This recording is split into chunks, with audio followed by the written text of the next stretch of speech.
Apocalypse 1, verset 7 précise, « Tout œil le verra. Il faudra lever la tête. » Préférons-nous être de ceux qui descendront avec le Seigneur ou bien de ceux qui lèveront la tête? Ceux qui lèveront la tête seront ceux qui n'auront pas été enlevés, puisque nous reviendrons 3 ans et demi après. L'enlèvement aura lieu au milieu du septennat de l'Antichrist. Nous nous dirigeons vers la 70e semaine de la prophétie de Daniel au chapitre 9. Donc, les 7 ans et l'Antichrist, ceux qui ont marché ne verront pas la grande tribulation selon Apocalypse 3.10. Mais si nous n'avons pas été enlevés, nous passerons par là avec tout ce que cela comporte.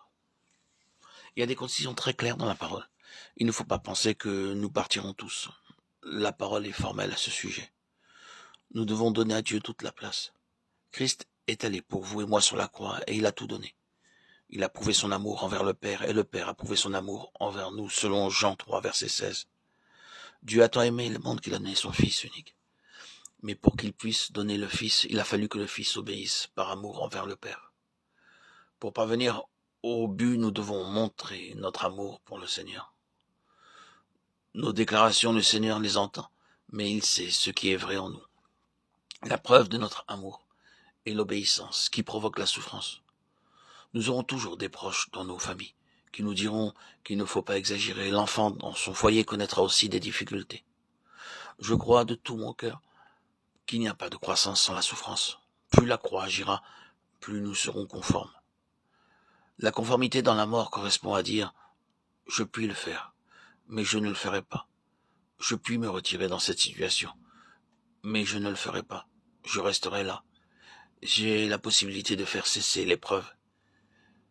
Mais la conformité implique que je reste là jusqu'à ce que Dieu me délivre. C'est cela la croix et son principe. Ne rien faire, même si nous en avons la possibilité. Le Seigneur a toujours appliqué ce principe. Paul aussi. Il disait pourtant qu'il était sur le point de désespérer de conserver la vie. Cependant, il est resté dans cette immense détresse. Il a connu la mélancolie. Les hommes spirituels connaissent cela, mais sans médicaments. Si vous marchez conformément à la parole, il vous arrivera de dire « je suis dans l'épreuve, dans le brouillard ».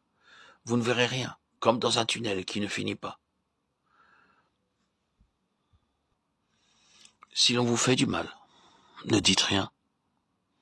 Remerciez Dieu pour ceux qui vous font du mal et priez pour eux. Que le Seigneur nous aide à vivre à la croix, à renoncer à vivre pour nous-mêmes et le suivre. C'est là un privilège des enfants de Dieu.